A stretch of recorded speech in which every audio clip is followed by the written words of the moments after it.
Hello everyone, welcome to all of you in exam Guru.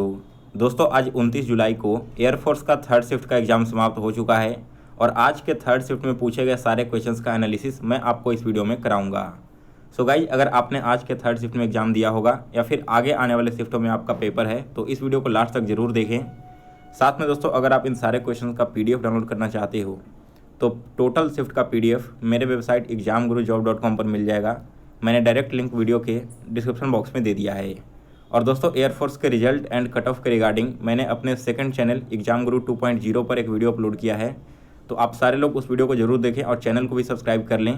Air force and जितने भी defence exam हैं इन सभी से रिलेटेड इंपॉर्टेंट जितनी भी जानकारी होगी उस चैनल पर मैं आप सभी के साथ शेयर करूँगा और इस चैनल पर आपके सारे क्लासेस चलेंगी। मैंने वीडियो का लिंक इस वीडियो के डिस्क्रिप्शन बॉक्स में दे दिया है। चलिए दोस्तों, अब आज के थर्ड शिफ्ट का एनालिसिस देखते हैं।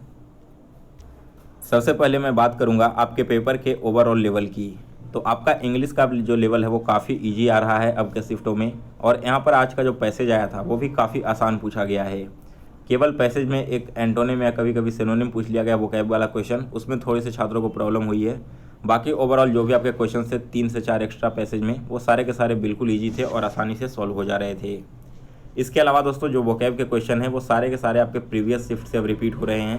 तो पिछले जितने भी एनालिसिस करा रखे हैं अब उन सभी का एक बार वीडियो देख लेना या फिर PDF देख लेना। हो सकता है आपके शिफ्ट में भी कोई क्वेश्चन रिपीट होकर आ जाए।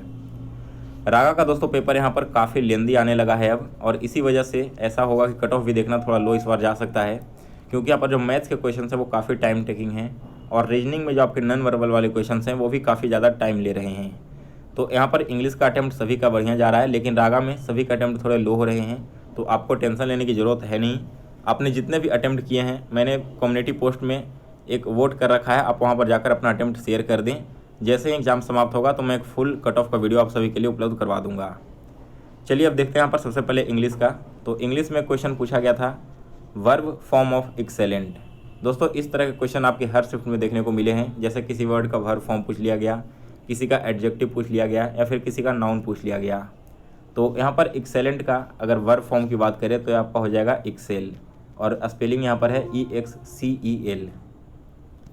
इसके बाद देखो एक वन वर्ड यहाँ पर पूछा गया था the one who looks at the brighter side of everything, यानी कि वो जो हर एक चीज़ के पीछे ब्राइटर साइड को देखता है या फिर पॉजिटिव साइड को देखता है। तो ऐसे व्यक्ति को हम ऑप्टिमिस्ट बोलते हैं। और दोस्तों, ये जो ऑप्टिमिस्ट है ना, आपके कल वाले शिफ्ट में पूछा गया था, शायद पेसिमिस्ट का एंटोनिम पूछ लिया गया था और वहाँ पर मैंने आपको बताया था कि ऑप्टिमिस्ट होगा और इसका मतलब क्या है।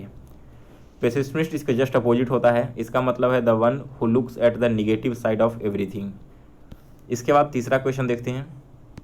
थर्ड क्वेश्चन में पूछा गया कि एडवांस का सिनोनिम क्या होगा। तो एडवांस का सिनोनिम है प्रोसीड, एड या फिर असिस्ट। ठीक है, यहाँ पर दोस्तों छात्रों का कहना है कि ऑप्शन काफ़ी कन्फ्यूजिंग थे और बहुत सारे छात्रों ने इस क्वेश्चन को स्किप भी किया है। तो अगर आपको याद है कि यहाँ पर कौन सा क्वेश्चन पूछा गया था, सॉरी ऑप्शन क्या थे, तो आप हमें कमेंट करके ज़रूर बताना। इसके बाद चौथा क्वेश्चन यहाँ पर आया था कि इनिशिएट का एंटोनिम यानी कि अपोजिट वर्ड। तो इनिशिएट का मतलब होता है किसी भी चीज़ को शुरू करना, तो इसके अपोजिट हो जाएंगे कॉन्क्लूडेड, जिसका मतलब होता है दोस्तों समाप्त करना। इसके बाद अगला क्वेश्चन आया था कि नेग्लिजिबल का सिनोनिम क्या होगा। तो देखिए, नेग्लिजिबल का मतलब होता है मामूली या फिर जिसे आप तुच्छ बोलते हो, तो इसके सिमिलर वर्ड हो जाएंगे ट्रिवियल, इसका मतलब ही होता है दोस्तों मामूली। इसके बाद एक क्वेश्चन यहाँ पर आया था कि एक्सक्लेमेटरी से असर्टिव में चेंज करने के लिए सेंटेंस को। तो यहाँ पर एक क्वेश्चन मुझे एग्जैक्ट मिल नहीं पाया है, और देखिए जैसे जैसे शिफ्ट ओवर होते जा रहे हैं क्वेश्चंस भी काफ़ी कम मिल रहे हैं। तो जितने भी कैंडिडेट एग्जाम देकर निकलते हैं, आप सभी से रिक्वेस्ट है कि आप या तो मुझे व्हाट्सएप नंबर पर क्वेश्चन शेयर कर दें या फिर किसी वीडियो के कमेंट बॉक्स में शेयर कर दें, ताकि जिनका भी एग्जाम आगे आने वाले शिफ्टों में है उन्हें इससे मदद मिल सके। इसके बाद चलिए अब जीके के क्वेश्चन देखते हैं। तो जीके में यहाँ पर सबसे पहला क्वेश्चन पूछा गया था कि विज्ञान दिवस कब मनाया जाता है। तो साइंस डे दोस्तों मनाया जाता है प्रत्येक वर्ष 28 फरवरी को। इसके बाद अगला क्वेश्चन यहाँ पर आया था कि हमारा जो संसद है इसका उच्च सदन कौन है। ठीक है, आपसे अपर हाउस पूछा गया था। तो राज्यसभा को बोलते हैं अपर हाउस, और यहाँ पर दोस्तों निचली सदन होती है यानी कि निम्न सदन, उसे बोलते हैं हम लोकसभा। 1-2 दिन पहले यहाँ पर आया था क्वेश्चन कि राज्यसभा के शायद सदस्य के सीमा क्या होती है, यानी कि कितने वर्ष में वो रिटायर होते हैं वहाँ पर से। तो वहीं पर मैंने आपको बताया भी था दोस्तों कि राज्यसभा को अपर हाउस बोलते हैं और लोकसभा को लोअर हाउस। जिन लोगों ने प्रीवियस के शिफ्ट का एनालिसिस देखा होगा, आपने इस क्वेश्चन को बिल्कुल सही टिक आउट किया होगा। यहाँ पर देखो जो राज्यसभा के मेंबर होते हैं इनका कार्यकाल 6 वर्षों का होता है, और लोकसभा के जो भी मेंबर्स होते हैं इनका कार्यकाल 5 वर्षों का होता है।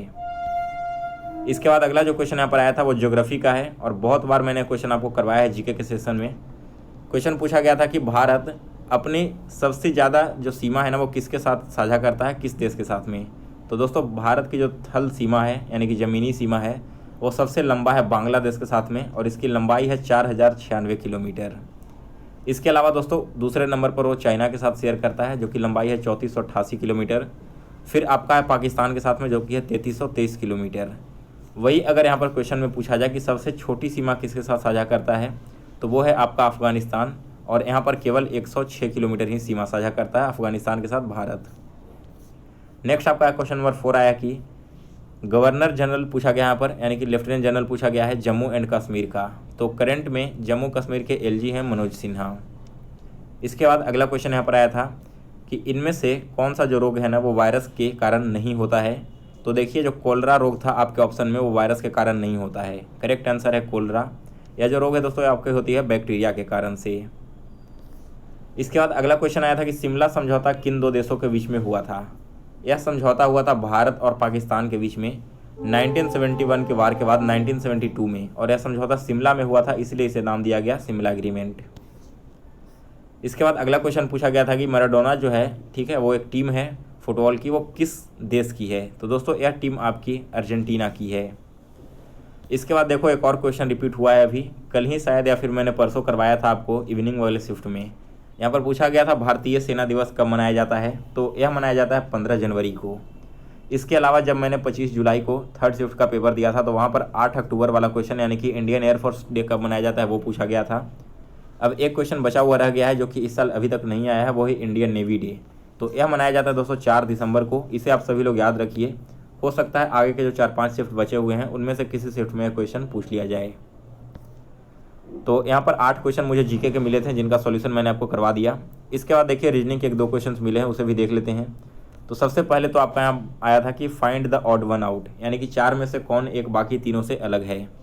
Asia, Africa, Australia and Argentina. Asia, Africa and Australia, ये तीनों की तीनों क्या हैं, कॉन्टिनेंट हैं, लेकिन अर्जेंटीना एक देश का नाम है, तो यह बाकी तीनों से अलग है। डी ऑप्शन करेक्ट आंसर है इस क्वेश्चन का। इसके बाद फिर से आपका एक वेन डायग्राम आ गया है, और ये सेम वेन डायग्राम मैंने आपको कल बताया था। लगभग हर तरह के कॉन्सेप्ट मैंने आपको कल के क्वेश्चन में क्लियर करवा दिया था वेन डायग्राम से रिलेटेड। क्वेश्चन में क्या था कि औरत, शिक्षक और शादीशुदा यानी कि lady, teacher and married couple, इन तीनों के बीच आपको वेन डायग्राम बनाना है। सबसे पहले देखो ये जो शिक्षक है इसके लिए मान लो आपने एक वेन डायग्राम बना लिया, तो औरत जो है वो क्या है, वो शिक्षक हो सकती है, ठीक है।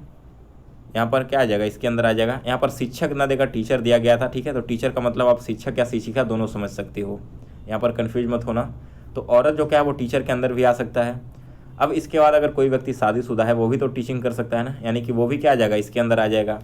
और तीसरा क्या ओवरलैपिंग हो रहा है कि जो औरत है वो शादीशुदा होगी, हो सकती है कि नहीं। दैट मीन्स कि औरत का जो है वेन डायग्राम बन रहा है वो ओवरलैप करना चाहिए शादीशुदा यानी कि मैरिड कपल को। तो यहाँ पर तीनों एक दूसरे के साथ ओवरलैप कर जाएंगे जब तीनों आपस में रिलेटेड होते हैं, तो इस तरह का इसका वेन डायग्राम बनेगा। इसके बाद अगला क्वेश्चन यहाँ पर देखो आया था, पूरा क्वेश्चन नहीं मिल पाया है लेकिन क्वेश्चन के कुछ पार्ट्स मिले थे, मैंने उसे ऐड करके एक नया क्वेश्चन बना दिया। एक आदमी 10 किलोमीटर उत्तर दिशा में चलता है, फिर दाहिनी ओर मुड़कर 5 किलोमीटर चलता है और फिर दाएं ओर मुड़कर 15 किलोमीटर चलता है। तो बताइए कि उसके स्टार्टिंग और अंतिम पोजीशन के बीच का शॉर्टेस्ट डिस्टेंस क्या है। ठीक है, तो देखिए ये आपका डायरेक्शन हो गया north, south, east and west. सबसे पहले व्यक्ति एक यहाँ से चलना प्रारंभ किया और 10 किलोमीटर नॉर्थ की ओर चलता है। इसके बाद वो अपना राइट की ओर मूव करता है और 5 किलोमीटर चलता है। 5 किलोमीटर चलने के बाद वो फिर से राइट मूव करता है और फिर से 15 किलोमीटर चलता है। तो बताइए कि जहाँ से वो चला था और जहाँ पर पहुँचा उन दोनों के बीच की शॉर्टेस्ट डिस्टेंस क्या होंगी। अगर टोटल डिस्टेंस पूछता तो ये 10, 5, 15 और 15, 30 हम जोड़कर बताए थे कि इतना डिस्टेंस तय किया। लेकिन शॉर्टेस्ट डिस्टेंस निकालना है ना, तो हम यहाँ पर यूज क्या करेंगे, राइट एंगल ट्रायंगल का यूज करेंगे। देखो इस डिस्टेंस को निकालना है तो सबसे पहले आप इसे मिला दो बेस को। यहाँ पर इस तरह से आप एक राइट एंगल ट्रायंगल फॉर्म कर लिया। अब अगर यह है 5 सेंटीमीटर या 5 किलोमीटर तो नीचे वाला भी आपका 5 ही हो जाएगा और ये पूरा है 15 आपका, जिसमें से ऊपर वाला पार्ट 10 है क्योंकि कितना वाला पार्ट 10 ही है ना, तो नीचे वाला पार्ट भी क्या हो जाएगा, 5 हो जाएगा। हमें यही निकालना है ना शॉर्टेस्ट डिस्टेंस यानी कि एक्स का वैल्यू। तो यहाँ पर h इक्वल टू क्या हो जाएगा, under root b square plus p square यानी कि base into p, base plus p का स्क्वायर है। दैट मीन्स कि रूट अंडर 5 का स्क्वायर 25 प्लस 5 का स्क्वायर 25 हो जाएगा रूट अंडर 50, और इसे जब आप बाहर निकालोगे तो आपका आ जाएगा 5√2, यानी कि दोस्तों शॉर्टेस्ट डिस्टेंस यहाँ पर 5√2 हो जाएगा। तो इसी तरह का कोई क्वेश्चन था, आपको अगर क्वेश्चन याद है तो आप हमें कमेंट कर देना। सो गाइज आज के थर्ड शिफ्ट में ज़्यादा क्वेश्चन नहीं मिल पाए हैं, जितने क्वेश्चन मुझे मिले थे उनका सॉल्यूशन मैंने आपको करवा दिया। बाकी के जो बचे हुए शिफ्ट हैं उन सभी वाले कैंडिडेट को बेस्ट ऑफ लक एग्जाम के लिए। और अगर आपको वीडियो पसंद आया हो तो इसे लाइक करें और शेयर करें।